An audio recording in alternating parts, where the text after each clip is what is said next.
Era una noche de sábado y como siempre, me encontraba patrullando las calles de la ciudad. El silencio nocturno era palpable, interrumpido solo por el sonido del motor de la patrulla y el ocasional zumbido de las luces de neón de algún bar que apenas comenzaba a animarse. Eran las 3 de la madrugada, la hora en la que la mayoría de los ciudadanos están en sus casas, pero nosotros, los policías, seguimos despiertos, siempre alerta. Con el cambio de turno había recibido un par de reportes de ruidos extraños en un viejo edificio abandonado a las afueras de la ciudad. No era la primera vez que recibía quejas al respecto, pero la mayoría de las veces terminábamos desestimando estas llamadas como bromas de mal gusto de algunas personas en estado de ebriedad. Sin embargo, la curiosidad me llevó a investigar. Al llegar al lugar, noté un ambiente pesado, casi denso, que no pude ignorar. El edificio, de apariencia desgastada, estaba cubierto de grafitis y rodeado de maleza. La luna brillaba en lo alto, iluminando la entrada principal, que estaba medio abierta. Yo decidí entrar con mi linterna en mano, mientras mi mente jugaba con la posibilidad de que no encontráramos nada. Los crujidos del suelo de madera bajo mis pies resonaban como ecos en el silencio. Cada paso que daba me hacía sentir más expuesto, como si algo me estuviera observando desde las sombras. Pensé en los rumores que había escuchado sobre ese lugar, leyendas de almas en pena que vagaban por los pasillos, almas que habían sufrido en vida y que ahora buscaban justicia. Pero siempre había desestimado esas historias, pues yo no creía en fantasmas. A medida que avanzaba, un frío helado me recorrió la espalda y me di cuenta de que mis manos temblaban. La linterna iluminó un viejo retrato en la pared, una familia que en su tiempo había vivido en este lugar. En la foto me estaban observando con sus ojos vacíos y en un instante sentí que los mismos ojos parecían seguirme. Yo desvié la mirada rápidamente, pues no quería alimentar mi paranoia. Al llegar a la planta superior los ruidos comenzaron. Al principio fueron susurros, como si alguien estuviera hablando a mis espaldas, pero cuando me giré no había nadie. Es solo el viento, me dije, pero cuando traté de convencerme de ello, un fuerte golpe resonó en la habitación de al lado. Mi corazón se aceleró y una mezcla de valentía y miedo me empujó a seguir. Entré cautelosamente a la habitación y lo que encontré fue aún más perturbador. Una ventana estaba abierta, despidiendo un aire helado. En el suelo había una serie de juguetes de niños esparcidos. Uno de ellos comenzó a sonar de repente. La melodía era inquietante, una canción que parecía repetirse sin cesar. «¿Quién está ahí?», grité, pero solo el eco me respondió. Fue en ese instante cuando vi una sombra pasar por el umbral. No era una figura definida, sino una silueta que se desvanecía en un instante. Yo me quedé helado, incapaz de moverme. En mi mente cuestionaba si realmente había visto algo o si mi mente me estaba jugando una mala pasada.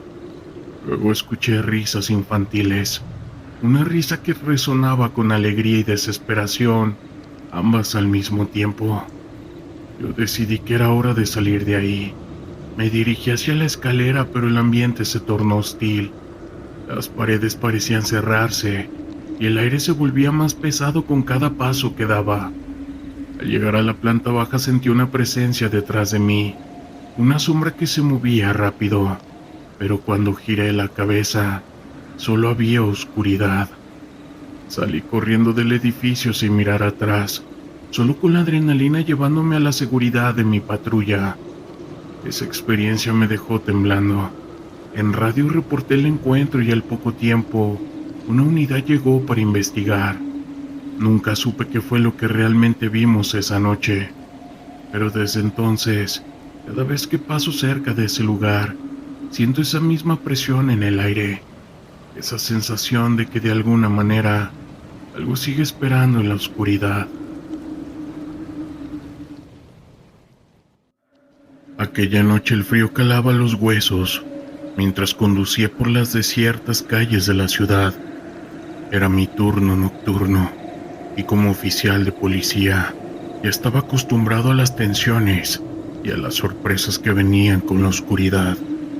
Sin embargo, lo que iba a experimentar esa noche estaba lejos de lo habitual.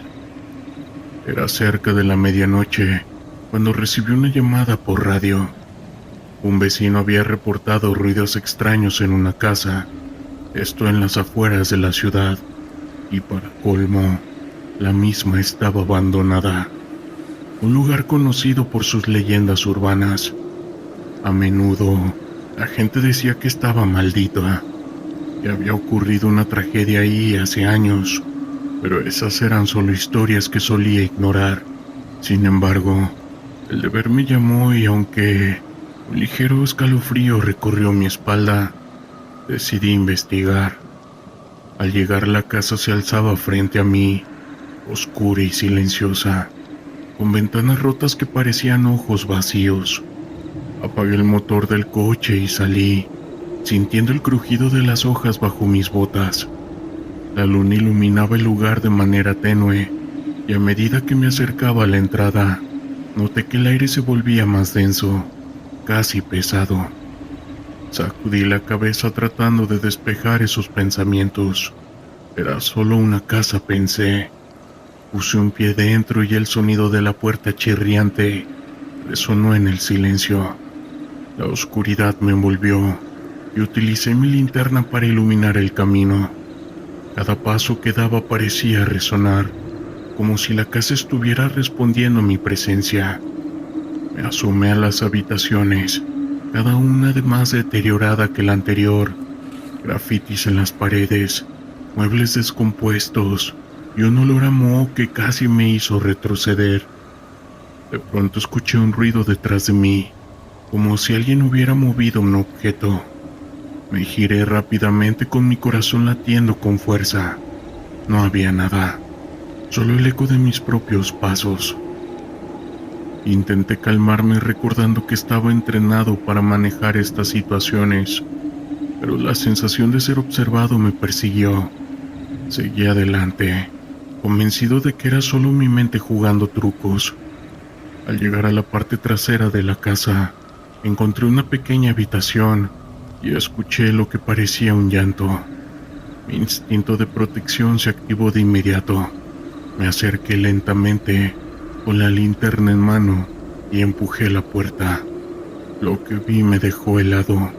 Una figura indistinta y borrosa estaba en un rincón, encogida y sollozando. ¡Policía!, grité, tratando de hacerme escuchar sobre el llanto. La figura levantó la cabeza, y aunque no podía ver su rostro claramente, sentí una profunda tristeza proveniente de ella. ¿Estás bien?, pregunté, con mi voz temblando ligeramente, pero en lugar de responder, la figura se desvaneció ante mis ojos, como si nunca hubiera estado allí. Un escalofrío recorrió mi espalda. Retrocedí sintiendo que el aire se tornaba helado, y de repente la habitación se llenó de murmullos, como si muchas voces estuvieran hablando al mismo tiempo. No entendía lo que decían, pero la desesperación y el dolor eran palpables. Yo salí corriendo de la casa, sintiendo que el peso de lo que había experimentado me seguía. Una vez en mi coche traté de calmarme. Había sido una alucinación. La presión del trabajo me estaba afectando. Pero cuando miré en el espejo retrovisor, vi la sombra de una figura en la ventana de la casa. Estaba mirándome. No podía ser real, pensé. No podía. Arranqué el motor y me alejé rápidamente, aún sintiendo las miradas de aquella figura, que de alguna manera sabía que estaba ahí. Esa noche regresé a la comisaría, sintiendo que algo había cambiado en mí. Sin embargo, nunca volví a esa casa, y definitivamente no lo volvería a hacer. Era un día cualquiera de octubre. con un clima fresco que anunciaba la llegada del invierno. Mi compañero Luis y yo estábamos en nuestra patrulla, recorriendo las calles vacías. La radio chisporroteaba de vez en cuando, pero la mayoría del tiempo solo escuchábamos el sonido de nuestras respiraciones y el motor de la patrulla. A medida que avanzábamos, el ambiente se volvía más tenso, como si la ciudad estuviera conteniendo el aliento. A eso de la medianoche recibimos una llamada inusual. Se reportó una serie de gritos provenientes de un edificio abandonado. Esto en la calle 12. Solicito unidad en el lugar. La dirección era conocida. Un antiguo complejo de apartamentos que había sido escenario de múltiples incidentes a lo largo de los años. Sin pensarlo dos veces tomamos el camino hacia allí. Cuando llegamos, el lugar parecía aún más desolado de lo que yo recordaba. Las ventanas estaban rotas y la pintura pelada dejaba al descubierto las paredes de cemento. Los gritos se habían detenido y un silencio inquietante llenaba el aire. Decidimos entrar, armados con nuestras linternas y una dosis de adrenalina. Sabíamos que no era un lugar seguro, pero el deber nos impulsaba hacia adelante. Al entrar al vestíbulo, una sensación extraña me recorrió la espalda. Las sombras parecían moverse a nuestro alrededor y el eco de nuestros pasos resonaba en las paredes. Vamos a revisar el segundo piso, sugirió Luis, su voz temblando ligeramente. Yo asentí y ascendimos las escaleras. Cada escalón crujía bajo nuestro peso. Al llegar al segundo piso encontramos una puerta entreabierta. Desde adentro provenía un murmullo apagado. Nos acercamos lentamente, preparados para cualquier cosa. Al empujar la puerta nos encontramos con una habitación vacía, salvo por un viejo sofá y algunos muebles destrozados. Sin embargo, en el rincón había un hombre encorvado con sus ojos desorbitados y su respiración también entrecortada. Era evidente que estaba asustado. ¿Qué pasó?, le pregunté, tratando de mantener la calma. El hombre, que parecía estar en sus 40, temblaba visiblemente. Escuché gritos, dijo, con una voz que apenas susurraba. Vine a ver qué pasaba y de repente sentí que alguien me observaba. Luis y yo nos miramos, la inquietud creciendo. ¿Alguien más estaba aquí?, preguntó Luis. El hombre negó con la cabeza, pero su mirada decía lo contrario. No sé, pero hay algo raro en este lugar. Mientras tratábamos de calmarlo, escuchamos un ruido proveniente del pasillo, un golpe sordo que resonó en la oscuridad. Sin pensarlo, salimos de la habitación, y al hacerlo nos encontramos con una escena que nos heló todo nuestro líquido vital. En el pasillo había una figura oscura, apenas visible, que parecía observarnos. No era más que una silueta, pero la sensación de peligro era palpable. ¡Al suelo!, grité mientras sacaba mi arma. Luis hizo lo mismo. La figura comenzó a moverse y en un instante se desvaneció en la oscuridad. No podíamos permitir que se escapara, así que comenzamos a seguirla. El pasillo se alargaba y las sombras parecían jugar con nuestra mente. ¿Qué demonios fue eso?, murmuró Luis, con su voz entrecortada. Al llegar a la escalera de incendio escuchamos el sonido de pasos apresurados. Sin pensarlo nos lanzamos tras la figura, descendiendo las escaleras con rapidez. Cuando llegamos al primer piso, la figura desapareció y el silencio volvió a reinar, pero no estábamos solos. Al girar la esquina encontramos a un grupo de jóvenes, claramente en estado de ebriedad, riendo y burlándose de la situación. ¿Qué hacen aquí?, les pregunté, con mi voz cargada de frustración. Uno de ellos, con una mirada desafiante, respondió: «Solo estábamos explorando, jefe. ¿Qué pasa? ¿Tienen miedo de un fantasma?». La adrenalina comenzaba a desvanecerse y la confusión se apoderó de mí. Había algo en el ambiente que no encajaba. Los gritos que habíamos escuchado, la figura que habíamos visto, todo parecía una broma pesada. Sin embargo, el rostro del hombre al que encontramos en la habitación aún persistía en mi mente. Decidimos dejar a los jóvenes en el edificio, pero antes de salir les hice una última pregunta al hombre que habíamos encontrado. ¿Está seguro de que no hay nadie más aquí? Su mirada era la de alguien que había visto cosas que no podía explicar. No sé, solo sé que este lugar está maldito, dijo, y con eso se desvaneció en el pasillo. Regresamos a la patrulla todavía aturdidos por lo que habíamos experimentado. La ciudad parecía diferente ahora, como si las sombras tuvieran vida propia. Mientras nos dirigíamos a la estación, no podía quitarme la sensación de que había algo más en el edificio, algo que no entendíamos. A medida que pasaban los días, esta experiencia se convirtió en un tema de conversación entre mis compañeros. Algunos se burlaban, otros se mostraban escépticos, pero yo sabía que había algo inquietante en ese lugar, un recordatorio de que a veces la realidad puede ser más aterradora que cualquier historia de fantasmas.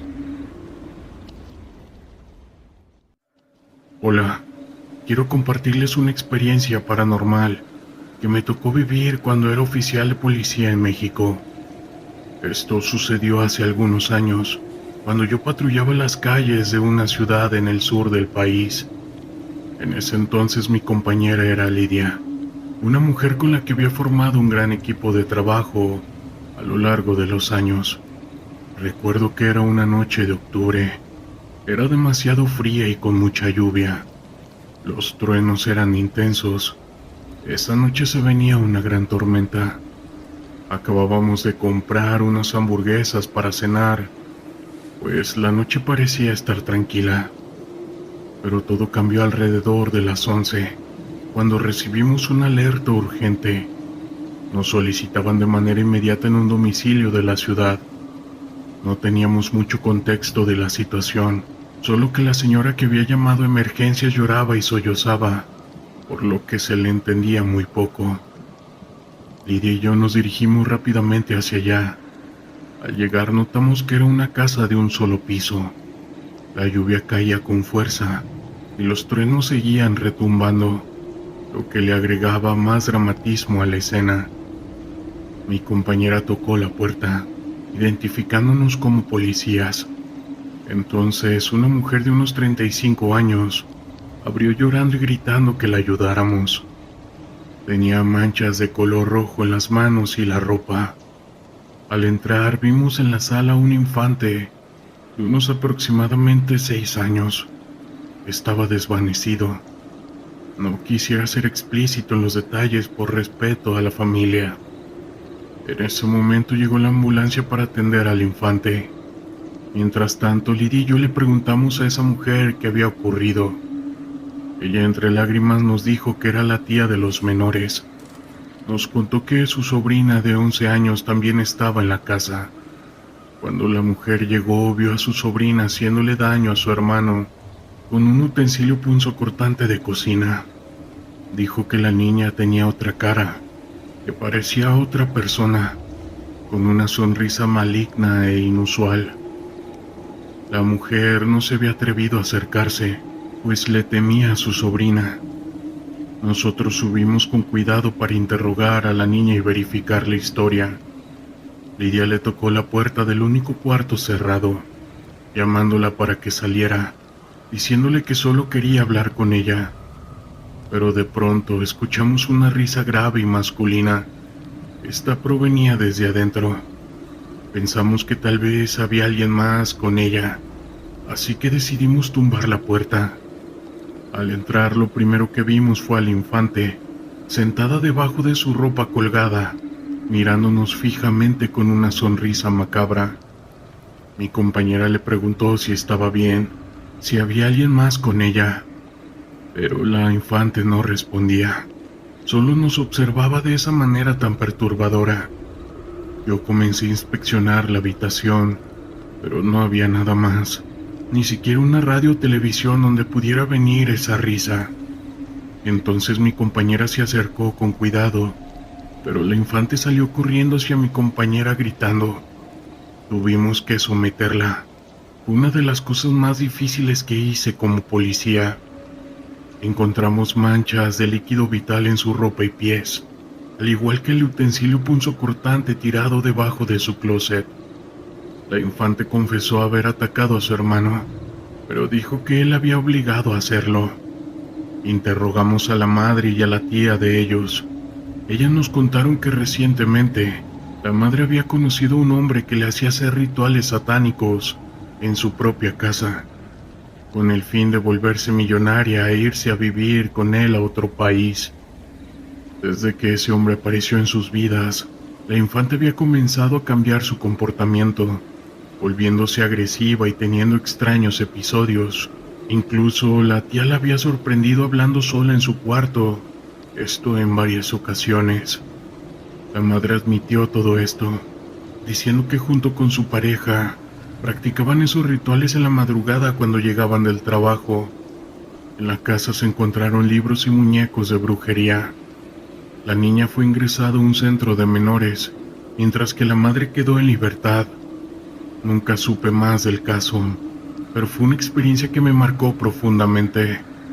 Ver a ese infante con esa sonrisa diabólica y escuchar esa risa grave que no provenía de ella fue algo que jamás podré olvidar.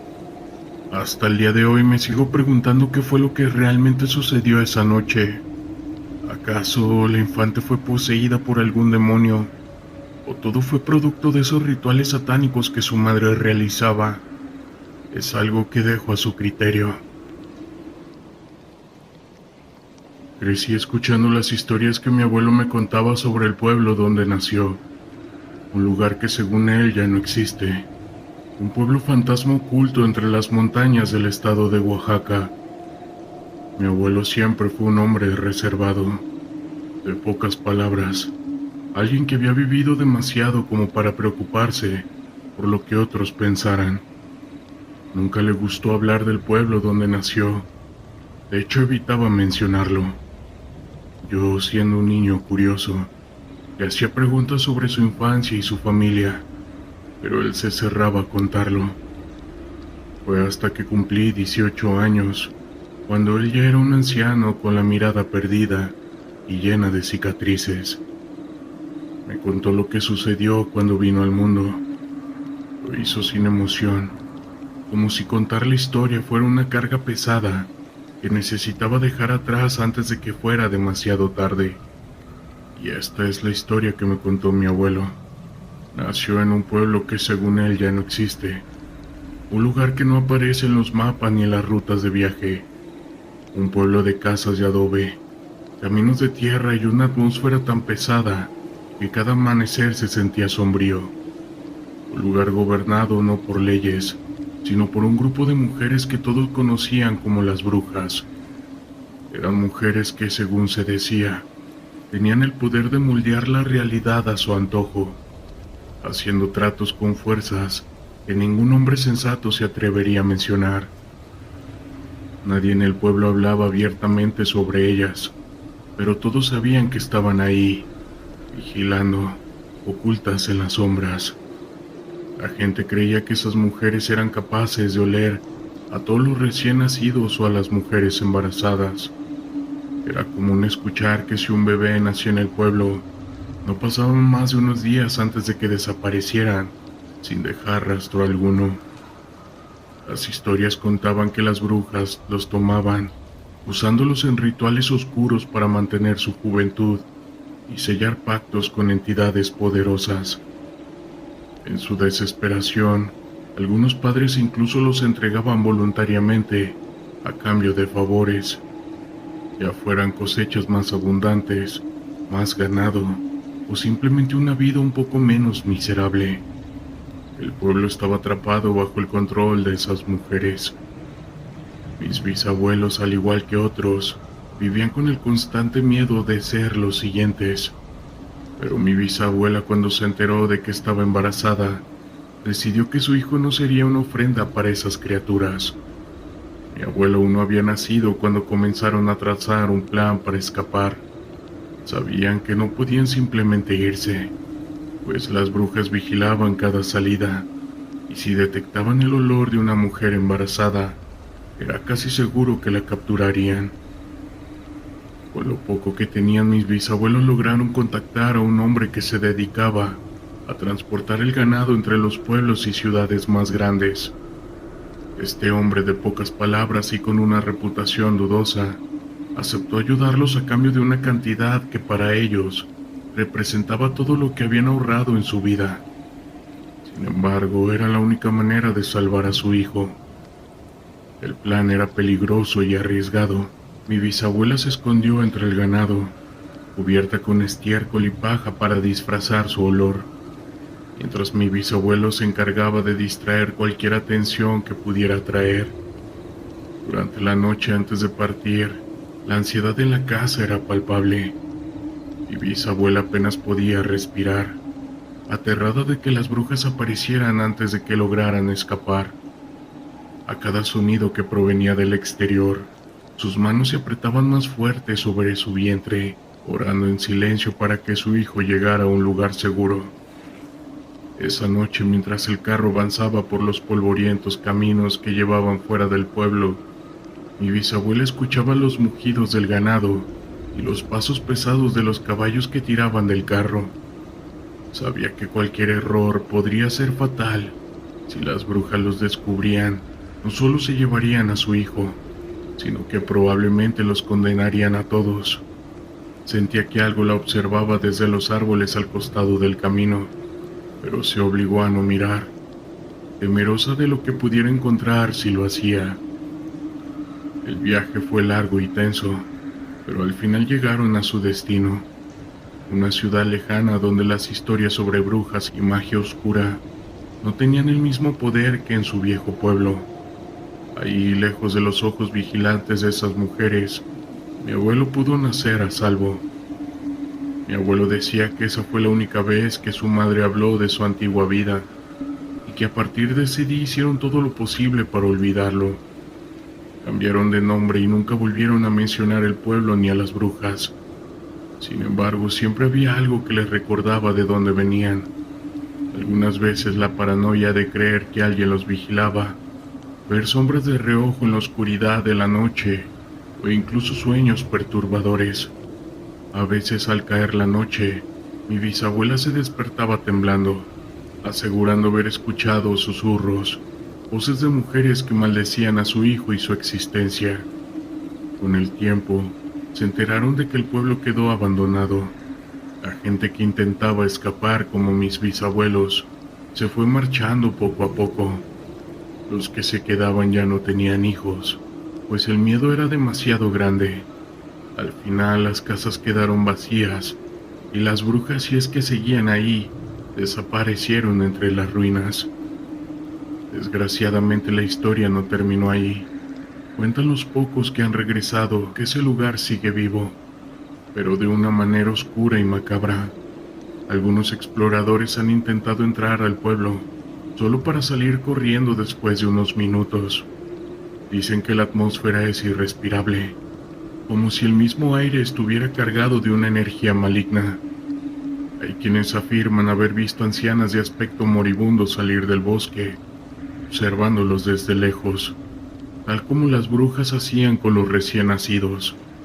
Otros dicen haber sido atacados por piedras que salían de la nada, como si el pueblo no quisiera que nadie volviera a pisar sus tierras malditas.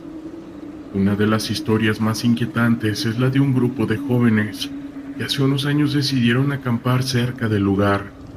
Lo hicieron como un desafío para demostrar que no creían en las historias que se contaban.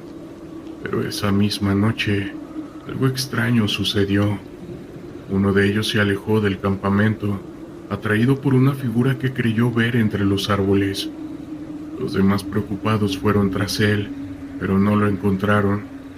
Solo al amanecer lo hallaron en estado de shock, incapaz de hablar, con los ojos desorbitados y las manos temblorosas.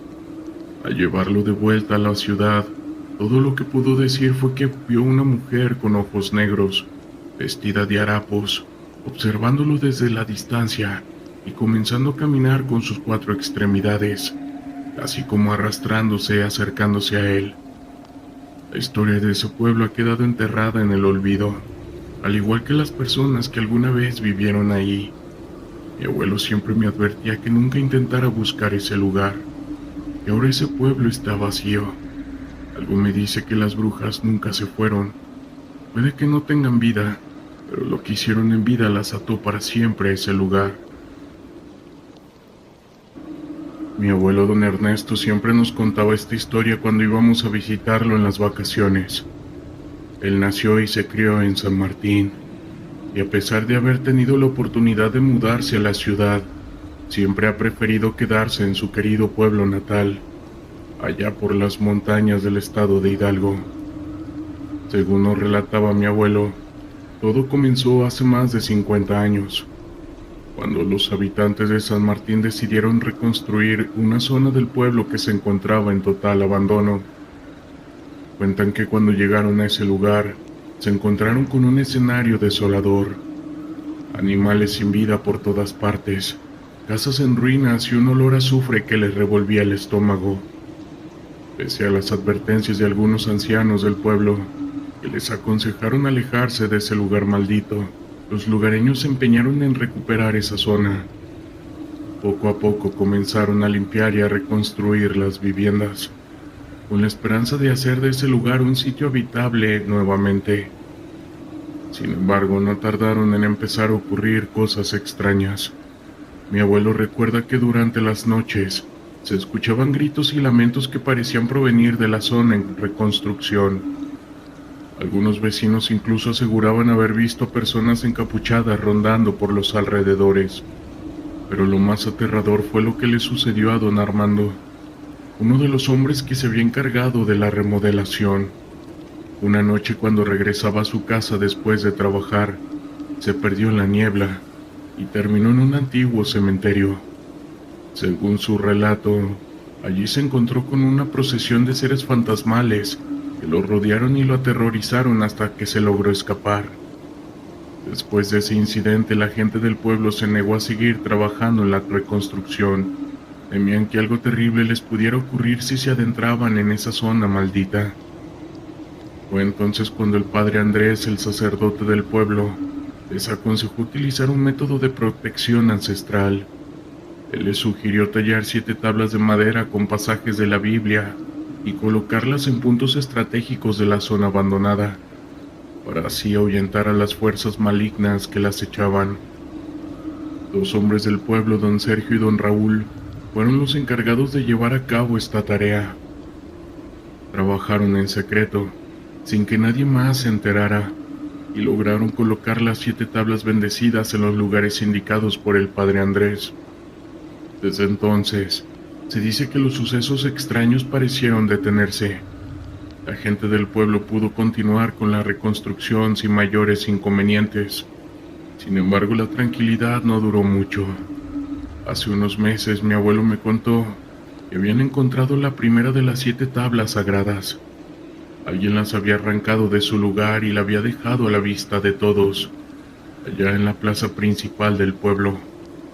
Según don Ernesto, esto era una clara advertencia de que las fuerzas malignas que acechaban San Martín aún estaban presentes y que buscaban romper el hechizo de protección. Poco a poco fueron apareciendo más tablas destruidas, hasta que solo quedaba una. Mi abuelo estaba desesperado, temía por la seguridad de todos los habitantes del pueblo. Yo le pregunté si las autoridades locales habían intervenido, pero me dijo que ellos se negaban a creer en esas supersticiones. Incluso, algunas personas del pueblo habían sido amenazadas por quienes se encargaban de ocultar las tablas. Ahora mi abuelo y los pocos vecinos que aún creen en esta historia viven con el temor de que una vez que la última tabla sea encontrada y destruida, las fuerzas malignas que acechan San Martín puedan regresar con más fuerza, trayendo consigo desgracias y tragedias. Recuerdo que cuando mi abuelo me contaba esto, su voz temblaba y sus ojos se llenaban de preocupación. Él sabe que si esas entidades sobrenaturales logran liberarse, nada ni nadie podrá detenerlas. Él me pidió que no le contara a nadie más sobre esto, pues teme que si las autoridades se enteran, puedan tomar represalias en su contra. Él cree que la única forma de proteger al pueblo es mantener el secreto de las tablas sagradas. Cada vez que visito a mi abuelo en San Martín, no puedo evitar sentir un escalofrío recorrer mi espalda. Sé que en algún rincón de ese pueblo, algo siniestro acecha, esperando el momento oportuno para emerger y sembrar el caos. Ser policía siempre ha sido un trabajo lleno de desafíos, pero nada me había preparado para lo que viví hace unos meses. Es algo que aún recuerdo como si hubiera sido ayer. Empezó como una noche tranquila de patrullaje de rutina. Mi compañero y yo recorríamos las calles, manteniendo un ojo atento a cualquier actividad sospechosa. Todo parecía en calma, hasta que recibimos una llamada sobre un disturbio en las afueras de la ciudad. Cuando llegamos al lugar encontramos a un grupo de jóvenes que parecían estar bajo los efectos de alguna sustancia. Intentamos calmarnos y controlar la situación, pero de pronto uno de ellos comenzó a gritar y a retorcerse como si algo lo estuviera poseyendo. Antes de que pudiéramos reaccionar, el chico se lanzó sobre nosotros. Tenía una fuerza sobrehumana. Lo sometimos con dificultad, pero cuando lo esposamos, notamos que sus ojos se habían vuelto completamente negros, como si la oscuridad misma lo hubiera consumido. Llamamos a la ambulancia y al refuerzo, pero mientras esperábamos, algo extraño comenzó a suceder. Los demás jóvenes también empezaron a convulsionarse y a mostrar signos de un comportamiento sobrenatural. Fue entonces cuando lo escuchamos, un sonido grave casi imperceptible, que parecía provenir de todas partes a la vez. Era como si la misma tierra estuviera susurrando, llamándonos a adentrarnos en sus entrañas. Yo miré a mi compañero y pude ver el mismo temor reflejado en sus ojos. Decidimos alejarnos del grupo y esperar a los refuerzos, pero mientras lo hacíamos, algo captó mi atención. A lo lejos, entre los árboles, vislumbré una figura alta y oscura que se movía con una gracia sobrenatural. Mi corazón se aceleró y supe que no estábamos solos. Cuando finalmente llegaron los refuerzos, intentamos explicar lo que había sucedido, pero nadie parecía creer nuestra historia. Los jóvenes habían sido llevados a un hospital y los paramédicos aseguraban que no encontraban nada fuera de lo normal, pero nosotros sabíamos que estábamos diciendo la verdad. Desde entonces, he tenido pesadillas recurrentes sobre esa noche. Veo esos ojos negros que parecían absorber toda la luz, y escucho ese susurro aterrador que parecía llamarme desde las sombras. Y a veces cuando patrullo las calles, tengo la sensación de que algo me observa, esperando el momento adecuado para hacer su aparición. Mis compañeros creen que estoy obsesionado, que mi imaginación me está jugando malas pasadas, pero yo sé lo que vi. Algo sobrenatural ronda estas calles, algo que desafía cualquier explicación lógica, y temo que tarde o temprano vamos a tener que enfrentarlo de nuevo. Ser policía en la ciudad de Juárez es como navegar en aguas turbulentas. Cada día es una nueva batalla, una nueva prueba de nuestra determinación y coraje. Pero a pesar de los desafíos, hay momentos que iluminan nuestro camino y nos recuerdan por qué elegimos este oficio. Recuerdo una noche en particular, cuando mi compañero y yo patrullábamos las calles del centro. Todo parecía tranquilo, hasta que escuchamos los gritos desesperados de una mujer. Sin dudarlo, aceleramos en su dirección, listos para intervenir a lo que estuviera sucediendo. Cuando llegamos al lugar, vimos a una joven llorando. Tenía la ropa desgarrada y el rostro lleno de miedo. Nos explicó entre sollozos que un hombre la había atacado en un callejón oscuro. Sin perder un segundo nos lanzamos en su persecución. La misma fue caótica y peligrosa. El sujeto era escurridizo y parecía conocer cada rincón de la ciudad. Pero nosotros no nos rendimos. Nuestro deber era proteger a los ciudadanos, sin importar el costo. Finalmente, logramos acorralarlo en una calle sin salida. Cuando se dio cuenta de que no tenía escapatoria, intentó atacarnos con un cuchillo. Tuve que actuar rápido sin vacilar. Disparé hiriendo al sujeto en el hombro, mientras que mi compañero se encargaba de esposarlo y llamar a la ambulancia. Me acerqué a la joven que estaba aterrada. Ella estaba ilesa. Le ofrecí un brazo reconfortante y le aseguré que todo estaría bien. Me miró con ojos llenos de gratitud y alivio. En ese momento me di cuenta de por qué había elegido este camino. No era solo por la adrenalina de la persecución o la satisfacción de capturar a un criminal. Es por esos instantes en los que puedes hacer una verdadera diferencia en la vida de alguien. Cuando puedes ser el faro de esperanza en medio de la oscuridad. Claro, hoy en día no todo es tan sencillo. Hay días en que la frustración y el cansancio parecen abrumarnos.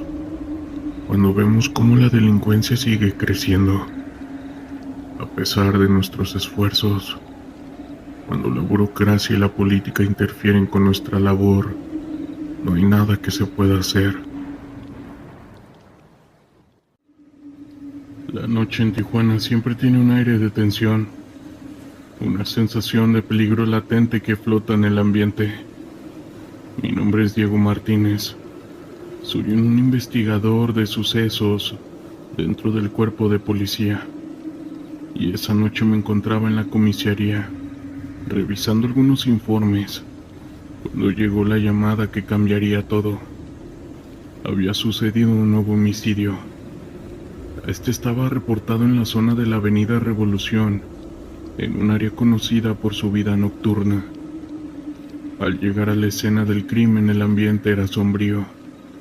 Las luces de las patrullas parpadeaban, proyectando sombras inquietantes sobre el pavimento. Me presenté con el oficial a cargo y me dirigí al lugar donde habían encontrado el cuerpo. Era una joven de 22 años, con signos evidentes de lucha. Los peritos estaban tomando fotografías y asegurándose de que no se pasara por alto ningún detalle. Parece que tenemos a uno de esos personajes en serie, comentó el oficial, visiblemente afectado por la situación. ¿Qué tenemos hasta ahora?, pregunté, mientras observaba el área tratando de captar cualquier pista. Las víctimas comparten un patrón. Todas son mujeres jóvenes que han desaparecido en esta zona. Además, en cada escena han encontrado un mensaje. Una especie de firma del responsable, respondió, señalando un pequeño papel arrugado cerca del cuerpo. Me agaché a examinar el papel y decía: la noche es mi aliada. Esa frase me dejó inquieto. No solo era un criminal, era alguien que disfrutaba del juego, que se sentía poderoso en la oscuridad. A medida que la noche avanzaba, la atmósfera en la comisaría se tornaba más pesada.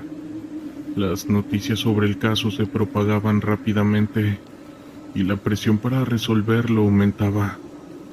Cada minuto que pasaba sin respuestas era una oportunidad para que esa persona volviera a atacar. Decidí que era crucial conocer más sobre las víctimas. Las entrevistas con amigos y familiares revelaron que todas llevaban vidas activas en redes sociales, publicando sobre sus salidas nocturnas y encuentros. A medida que hablaba con ellos, el perfil del responsable comenzó a tomar forma. Era alguien que conocía bien el entorno nocturno de Tijuana y que sabía cómo traer a sus víctimas. Una pista me llevó a un bar de la zona, un lugar popular donde la música nunca cesa y las luces brillan intensamente. Al entrar, el ambiente estaba cargado de risas y conversaciones. pero yo solo tenía en mente el rostro de las víctimas. Me acerqué a la barra y pedí una cerveza mientras observaba a la multitud. Algo en el ambiente me resultaba extraño, pero no podía identificarlo.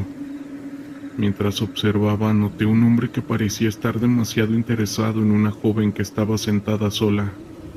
Su comportamiento era inquietante. Se movía nerviosamente y miraba constantemente hacia la puerta. Sin pensarlo, decidí acercarme. ¿Todo bien por aquí?, le pregunté intentando mantener la calma. El hombre se giró hacia mí mostrando sorpresa y desdén. Claro, solo estoy hablando con mi amiga, respondió, aunque su tono no era convincente. Miré a la joven. Ella sonrió nerviosamente y su mirada buscó una salida. Eso fue suficiente para que mi instinto se activara.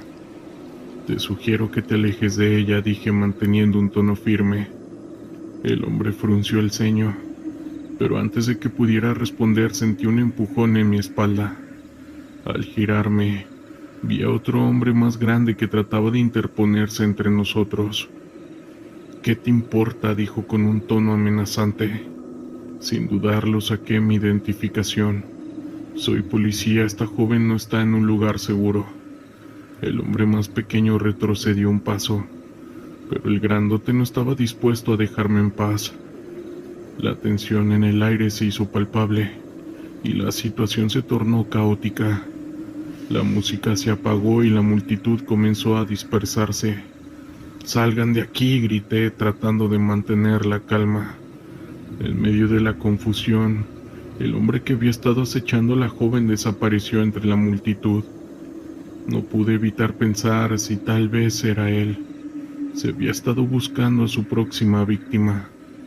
Después de lo que pareció una eternidad, logré que la joven saliera del bar conmigo. Se llamaba Laura y estaba aterrorizada. No sé qué le pasó, solo sentí que quería hacerme daño, dijo temblando. Decidí llevarla a la comisaría donde podría estar a salvo. Mientras la entrevistaba, supe que había algo más. Laura había visto al hombre en redes sociales e incluso había interactuado con él.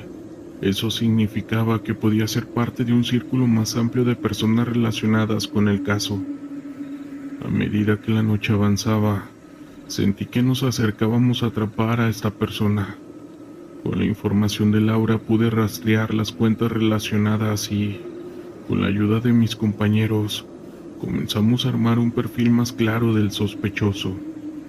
Las horas se convirtieron en días, y finalmente, un hombre emergió entre las pistas. Javier, un conocido en el mundo nocturno de Tijuana. Al parecer había estado involucrado en situaciones sospechosas anteriormente. Decidimos hacer un operativo con la información que habíamos recolectado. Nos dirigimos al club donde él era frecuente. Al llegar, la adrenalina corría por mis venas. Sabía que este podría ser el momento decisivo. Al entrar, la música retumbaba y las luces parpadeaban, pero mi mente estaba enfocada en la tarea. Al poco tiempo lo vi. Estaba sentado en una esquina, rodeado de amigos, pero su mirada se movía constantemente, como si estuviera buscando algo o alguien. Nos acercamos y al mostrarle mi identificación, la expresión de su rostro cambió de sorpresa a desdén. «¿Qué quieren?», preguntó tratando de mantener la compostura. «Estamos aquí para hablar sobre algunas desapariciones recientes», dije, observando su reacción. Él solo se rió, pero había nerviosismo en sus ojos. Antes de que pudiera responder, mi equipo lo rodeó. Comenzó a retroceder, pero no había forma de escapar. Finalmente lo arrestamos. Mientras lo llevábamos a la comisaría, un alivio abrumador me invadió. Habíamos logrado detener al hombre que había estado sembrando el terror en las calles de Tijuana. Sin embargo, mientras observaba la ciudad brillar a través de la ventana del coche de patrulla, sabía que la lucha contra el crimen nunca se va a detener, pues este es nuestro pan de cada día. Saludos. ¿Qué tal? Trabajo desde hace algunos años como policía preventivo en el Estado de México. Debido a la naturaleza de mi labor, es muy común que lleguen a mi historial de hechos paranormales. Hoy quiero compartir con ustedes algunas de las más perturbadoras. La primera de ellas le ocurrió a una compañera del trabajo. Cuando estaba validando las cámaras de seguridad en el municipio para poder monitorear la zona, me contó que una de ellos estaba apuntando estratégicamente a una organización y era común que a veces se detectaran movimientos en el recinto. Aquí hay que mencionar que el mismo se encontraba en obra negra desde hace ya varios años. Sin embargo, no era porque se hubieran demorado, sino porque la construcción fue detenida hace mucho tiempo atrás y nunca se retomó. Me contó que habían seguido el movimiento y que habían tenido movimientos inusuales en la cámara, que específicamente desde el balcón de una de las viviendas. Aunque ya varios peleadores habían sido testigos de hechos, ninguno era capaz de anticipar la entrega del suceso. Por lo general venía siempre un niño que jugaba en ese sitio, pero justamente antes de que empezara a amanecer, el pequeño se subió a un barandal y posaba de una manera muy inocente, hasta quedarse completamente inmóvil. Se trataba de una estatua que al parecer cobraba vida cuando el sol se ocultaba, y durante la noche jugaba en el recinto. Asimismo, mi amiga me ha contado que ha visto varias bolas de fuego en una ocasión en esa zona. Para quienes no lo saben, la creencia popular cuenta que de esa manera se transforman las brujas. Y otra historia que me contó fue otro compañero, pero él tiene mucho más tiempo que nosotros prestando servicio. Por lo menos cuenta con 15 años de experiencia. Él llegó a conocer y trabajar con un director muy respetado, al que todos en la incorporación le apodaban el Lobo. Fue un servidor muy fiel en su trabajo hasta el último día de su vida, pues falleció en medio de un enfrentamiento armado. Muchos se extrañaron de que falleciera en esas circunstancias debido a su alto rango, pero hasta el final de sus días fue demasiado valiente. Total que al siguiente día del infortunio fue sepultado en el cementerio de San Francisco, en Oakland. Asistieron cientos de personas y fue una clara muestra de quién había sido en vida. La verdad es que nunca fue olvidado en la empresa. Él mostraba respeto y añorábamos al hablar de este. Mi amigo me contó que en una de las noches en las que le tocó patrullar con otros, pasó cerca del panteón y pronunció las palabras: "No tiene novedad, comandante", dirigiéndose específicamente a los restos del lobo. Tras ello, pidió que la acompañara y lo cuidara durante su larga jornada. Luego ellos se despidieron. Lo hicieron con respeto, quitándose las gorras, y se fueron del lugar. Fueron con regularidad sus rondas. Él no tenía ningún llamado. Decidieron pasar por la casa de una amable señora del municipio, que siempre les daba café para que estuvieran muy despiertos. No obstante, al llamar a la puerta, solo pudieron conversar durante unos pocos minutos. Enseguida nos avisaron por radio que necesitaban apoyo en una localidad cercana. Inmediatamente los policías se fueron a presentar servicio. Regresaron en la casa de la mujer al cabo de una media hora aproximadamente. Ella los esperaba tan amablemente como siempre, pero en visto de que estaba ofreciendo 2 tazas de café, ella había colocado una tercera en la bandeja. Mi compañero, sacado de onda, le dijo que si los iba a acompañar con una taza. Cuando la señora le dijo que esa taza era para la tercera persona que había llegado anteriormente, un tercer compañero que había visto antes en el asiento trasero de la patrulla, solamente que no se había dado cuenta que ya no estaba con ellos. Mi amigo, su compañero de ronda, se miraron a los ojos y ambos pensaron en lo mismo. A quien había visto la mujer en la primera visita, que fue muy breve, No podía ser otro sino el fallecido comandante, el mismísimo Lobo, a quien le habían pedido horas antes que los cuidara durante el transcurso de la jornada laboral. Él se había hecho presente para cuidarlos. Hola, mi nombre es Rodrigo. Uno de mis hermanos es policía, así que siempre nos cuenta las anécdotas que surgen durante su patrullaje. Hoy quiero compartirles una ante las que me causó mucha impresión. Verán, él estaba haciendo los recorridos de rutina con dos compañeros más, hasta que les dio hambre y fueron por una pizza. Pero como el local estaba por cerrar, tuvieron que pedirla para llevar. Varias veces había pasado eso porque solían desocuparse muy tarde. Incluso a veces no les daba tiempo de comer, pero encontraron un lugar donde podían hacerlo con calma sin ser molestados. El lugar era enfrente del panteón. Aunque no lo crea mi hermano, decía que era muy poco probable que de noche fueran a ser molestados.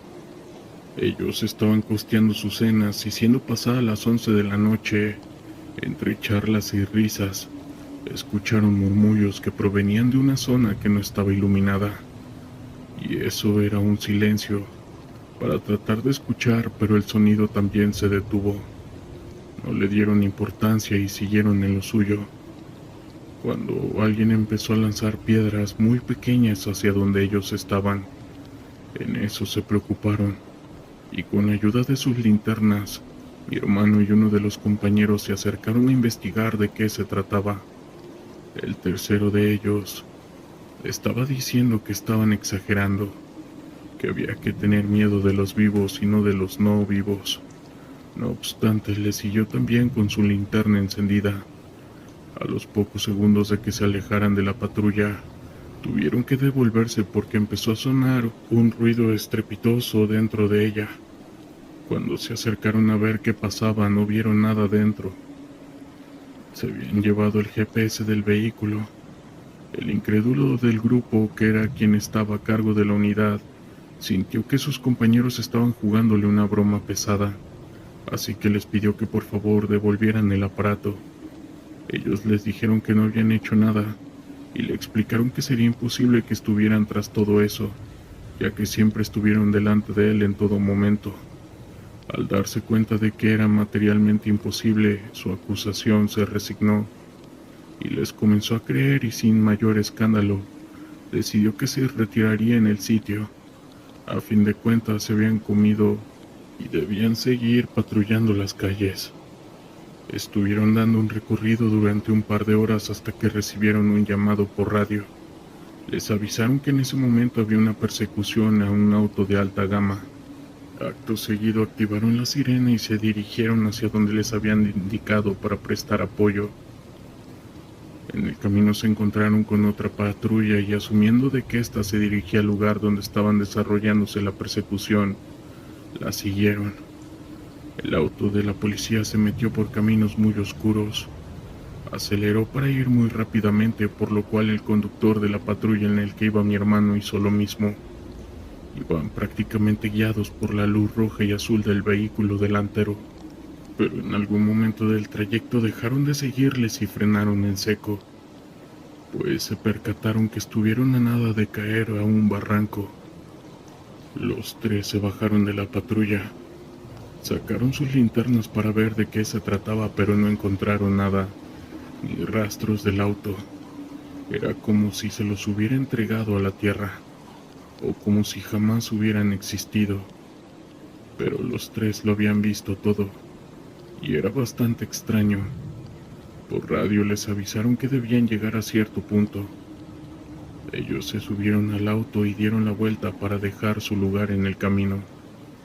Así se encontraron con otras patrullas estacionadas, pues habían atrapado al perseguidor, pero al fijarse en las placas, notaron que ninguna coincidía con el auto del que presuntamente había caído en el barranco. Tras terminar de usar el reporte y devolverse a la patrulla, los tres se sorprendieron porque la guantera se abrió sola, y ahí se encontraba el GPS que se había perdido. Nunca se pudieron encontrar con la razón del por qué se encontraba ahí el GPS cuando ya lo habían buscado. Y el cómo fue que pasó todo eso y que casi caen a un barranco. Saludos. Era una noche tranquila en Xochimilco, con la luna iluminando suavemente las aguas tranquilas de los canales. Mi compañero el oficial Martínez y yo nos encontrábamos en medio de una patrulla nocturna en la famosa isla de las Muñecas, un lugar que, aunque es muy visitado durante el día, se tornaba inquietante bajo la luz de la luna.